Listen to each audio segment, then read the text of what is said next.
आप सबका स्वागत है। My wife is actually the empress के चैप्टर नंबर 45 में। चैप्टर स्टार्ट करने से पहले मैं आप सबसे माफी मांगना चाहता हूँ क्योंकि मुझे पता है कि वीडियो बहुत लेट आ रही है, लेकिन आप लोगों को तो पता ही था कि मेरी एग्जाम चल रही थी, इसलिए मैं वीडियो अपलोड नहीं कर पा रहा था। लेकिन अब मेरी एग्जाम खत्म हो चुकी है, अब मैं डेली वीडियो अपलोड करता रहूंगा, इसीलिए चैनल को अनसब्सक्राइब मत करना। चलो चलते हैं चैप्टर की तरफ। चैप्टर की स्टार्टिंग में हमें दिखाया जाता है जो लोग जेल तोड़ के बाहर निकले थे वो लोग हुआंग फैमिली के पुराने घर में छुपे हुए होते हैं। तभी डाओ जेंग यू जेंग से कहता है क्या तुमने मैसेज अपने बॉस को भेज दिया। तभी यू जेंग कहता है तुम चिंता मत करो, कबूतर हाईली ट्रेन था, को मालूम है कि विद्रोही सेना के लीडर को देना है, बस हम लोग को एक मैसेज लिख के उसे देना होता है और वो जाके सीधा विद्रोही सेना के लीडर को दे देता है। तभी डाओ जेंग पूछता है क्या तुम्हें लगता है ये पागल लड़का हमारे बॉस से ज्यादा ताकतवर है? भूल जाओ, जितना मैं इसे देखा हूँ उतना मैं अपने आप पे शर्मिंदगी महसूस कर रहा हूँ। मेरा बॉस हमेशा छुपा हुआ रहता है, लेकिन जब से वो आसमान से गिरा था और मैंने उसका इलाज भी किया, लेकिन वो इस पागल लड़के से 100 गुना ज्यादा ताकतवर है और इस लड़के के पास इतनी ताकत नहीं है जो पूरी दुनिया को झुका सके, और मेरे बॉस के पास इतनी ताकत है कि वो पूरी दुनिया को अपने कदमों पे झुका सकता है। तभी नेक्स्ट में हमें दिखाया जाता है वहाँ पर किसी ने बॉम्ब फेंक दिया होता है। तभी उनमें से एक कहता है ये क्या है, ये कैसी चीज है। तभी यू जेंग सब लोग कहता है ये एक बॉम्ब है जो सिपाही लोग यूज करते हैं, फटाफट तुम लोग कहीं पर छुप जाओ। तभी नेक्स्ट में हमें दिखाया जाता है उधर बहुत बड़ा धमाका होता है और बहुत सारे लोग उस धमाके के चपेट में आ जाते हैं और 2-3 लोग हमें पर उड़ते हुए दिखाए जाते हैं। तभी नेक्स्ट में दिखाया जाता है वहाँ पर सिपाही लोग आ जाते हैं और कहते हैं किसी को जाने मत देना, ये लोग हमें जिंदा या मुर्दा चाहिए, और उन दोनों के बीच फाइट चालू हो जाती है। नेक्स्ट में लड़ाई चालू हो जाती है उन लोग के बीच में। तभी डाओ जेंग यू जेंग से कहता है ये सिपाही लोग यहाँ पे क्या कर रहे हैं? तुमने बॉस को मैसेज नहीं दिया था कि आज हम लोग इधर छुपे हुए हैं? क्या तुम्हारा बॉस नई महारानी के साथ मिला हुआ है? क्या उसने महारानी को बताया हुआ कि हाँ हम लोग इधर छुपे हुए हैं? कहीं तुम्हारे बॉस और महारानी के बीच कुछ चल तो नहीं रहा? तभी यू जेंग डाओ जेंग को कहता है ऐसा कभी नहीं हो सकता, मेरा बॉस कभी महारानी के साथ हाथ नहीं मिला सकता। तभी नेक्स्ट में हमें दिखाया जाता है एक क्रिमिनल एक सिपाही को मार दिया होता है। तभी डाओ जेंग कहता है लड़ाई बंद करो और फटाफट यहाँ से भागो, और अपने मन में कह रहा होता है सिपाही लोग को मालूम कैसे चला कि हम लोग इधर छुपे हुए हैं? कहीं ऐसा तो नहीं हमारे बीच में कोई गद्दार छुपा हुआ है? लेकिन इसके बारे में अभी नहीं सोच सकता, अभी पहले मुझे यहाँ से भागना होगा और एक नई जगह के बारे में तलाश करना पड़ेगा। अभी नेक्स्ट सीन में हमें राजमहल का दिखाया जाता है जहाँ पर महारानी अपनी गद्दी पे बैठी होती है, वहाँ पे बहुत सारे लोग महारानी को झुक के सलाम कर रहे होते हैं। अभी उनमें से एक आदमी अपने मन में कह रहा होता है ये नई महारानी कितनी डरावनी है, इसने रात भर में वांग फैमिली के अड्डे को ढूंढ निकाला और उन सबको खत्म कर दिया। ऐसी ताकत और ऐसा पावर महारानी के पास है, कितनी खतरनाक बात है। चेन्नई महारानी को कहता है महारानी आपके सिपाही लोग पूरा काम सही से नहीं कर पाए, उन्हें सारे गुनहगार को मार नहीं सके। जिसने ये सब प्लान किया था जो इसके पीछे था वो कुछ लोगों के साथ भाग गया है, लेकिन हम लोग ने वो लोग की पूरी ताकत तोड़ दी है, अब वो लोग हमारे ऊपर अटैक करने के बारे में सोच भी नहीं सकेंगे। तभी महारानी चेन्नई को कहती है ये बात नहीं है, तुम फटाफट इस राज्य में बहुत सारे सिपाही को तैनात कर दो और वो लोग को हर टाइम पे नजर रखने के लिए कहना, उनमें से कोई भी एक जिंदा बच के जाना नहीं चाहिए। और अपनी जो अपने मन में कह रही होती है मुझे लगा नहीं था कि वो लोग उधर छुपे हुए हैं, यहाँ तक कि हमारे राज्य के गुप्तचर को भी पता नहीं था कि वो लोग उधर है। हमारे राज्य के गुप्तचर मेरे पति के बराबर भी नहीं है, मेरा पति कितना होशियार है। नेक्स्ट सीन में हमें दिखाया जाता है ली वांग फैमिली के पुराने घर के उधर गया होता है। वो देखता है कि वहाँ पे बहुत सारे लोग पहले ही मारे गए हैं और अपने मन में कह रहा होता है क्या नई महारानी इतनी काबिल निकली कि उसे पता चल गया कि ये लोग इधर छुपे हुए हैं और वो लोग मुझसे पहले इधर पहुंच गए।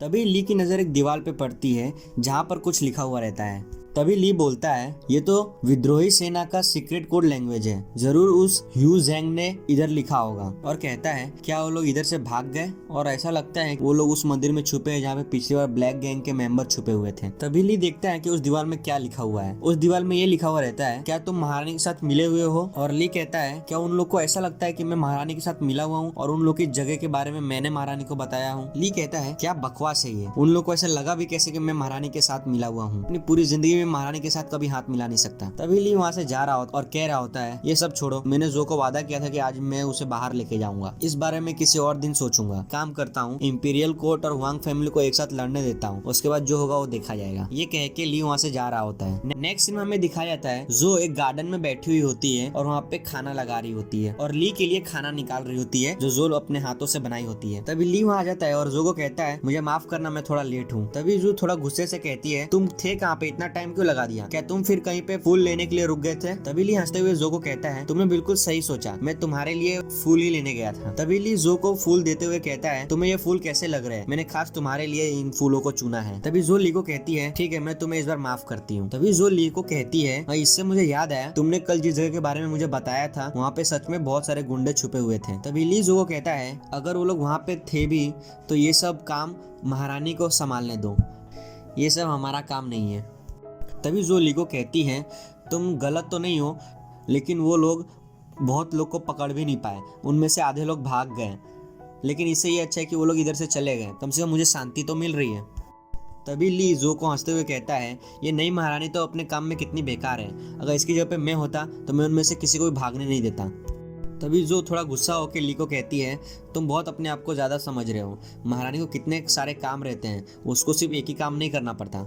और जो अपने मन में कह रही हो, ये सब मैंने तुम्हारी रक्षा के लिए किया था और तुम मेरा ही मजाक उड़ा रहे हो, क्या होता अगर उनमें से कोई भी हमारे घर पे आकर तुम पे हमला कर देता। तभी लिए अपने मन में कह रहा होता है, मैं तो महारानी के बारे में बोल रहा था, तो जो गुस्सा क्यों हो गए मुझसे। और अपने मन में कह रहा होता है, जरूर महारानी को कोई दूसरे काम होते होंगे, पर मुझे क्या मालूम उसको क्या काम है। तभी ली जो को कहता है, चलो ठीक है, अब महारानी के बारे में बात नहीं करते हैं। मैंने बहुत सारे लोगों से सुना है जो गुंडे वहाँ से भाग गए, वो लोग एक पुराने मंदिर में जाके छुपे हुए हैं, वो भी वेस्टर्न साइड में है, तो तुम्हारे लिए अच्छा होगा कि तुम उस तरफ नहीं जाओ, ठीक है ना। तभी जो ली को कहती है, तुम मेरी इतनी चिंता करते हो। तभी ली हंसते हुए कहता है, बेशक मैं तुम्हारी इतनी चिंता करता हूँ, जब तक तुम सुरक्षित हो तो मुझे कोई टेंशन नहीं है। तभी जो हंसते हुए ली को कहती है, मुझे तुम्हारी चिंता की कोई जरूरत नहीं, मैं अपना ध्यान खुद रख सकती हूँ। नेक्स्ट सीन में जो ली को कह रही होती है, तुम पागल, लोग कहते हैं हस्बैंड घर का इंचार्ज होता है, वो घर के लिए पैसे कमा कर लाता है और वाइफ घर पे सारे काम करती है और अपने हस्बैंड के लिए खाना बनाती है, लेकिन यहाँ पे तो उल्टा ही है, मैं घर के लिए पैसे कमा कर लाती हूँ और तुम मेरे लिए खाना बनाते हो। अगर इस पे ध्यान दे तो मुझे तुम्हारी चिंता करनी चाहिए, तुम्हें मेरी नहीं। नेक्स्ट सीन में हमें दिखाया जाता है, जो ली को गले लगाकर प्यार से कह रही होती है, तुम मेरी परमिशन के बिना तुम अपने से ज्यादा मेरी चिंता नहीं करोगे, तुम मेरे से ज्यादा अपनी चिंता करोगे। तभी ली जो को प्यार से कहता है, मुझे नहीं लगता कि मैं अपनी चिंता तुमसे ज्यादा कर सकूंगा, तुम्हारी चिंता सबसे ज्यादा ही करूंगा, चाहे कुछ भी हो जाए। हमें एक मंदिर का दिखाया जाता है जहाँ पर पिछली बार ब्लैक गैंग के लोग छुपे हुए थे। तभी वांग फैमिली का लड़का कहता है, ये बड़ी अजीब बात है, उन लोग को हमारे जगह के बारे में पता कैसे चला, जरूर हमारे बीच में कोई गद्दार छुपा हुआ है। और वो अपने मन में कह रहा होता है, ये लोग को देखने से लगता नहीं कि ये लोग मुझसे गद्दारी कर सकते हैं, ये लोग के ऊपर खून का इल्जाम लगा हुआ है और ये लोग ने मेरे हाथ से दिए गए जहर को भी पिया है, ये लोगों को क्या फायदा होगा मुझसे गद्दारी करके। अगर ये लोग मेरे साथ नहीं रहेंगे तो ये लोग के पास रहने के लिए कोई जगह भी नहीं होगी। एग्जाम्पल के लिए अगर उस मुच्छड़ को देखा जाए तो वो पहले विद्रोही सेना में काम करता था और वो कभी भी इंपीरियल कोर्ट के साथ कभी भी हाथ नहीं मिला सकता।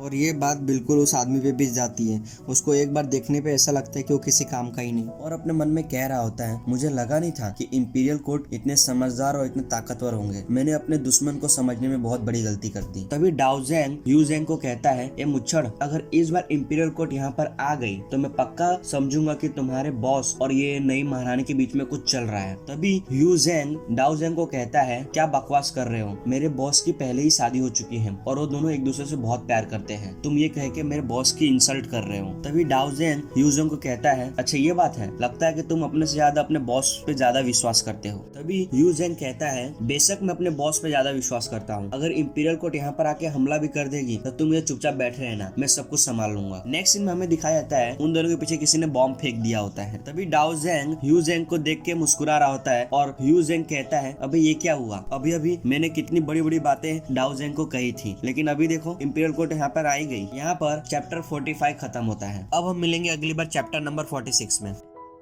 जाने से पहले चैनल को सब्सक्राइब करना बिल्कुल मत भूलना और बेल आइकन भी दबा देना, जब भी मैं अगला एपिसोड अपलोड करूंगा तो आपको नोटिफिकेशन मिल जाएगा।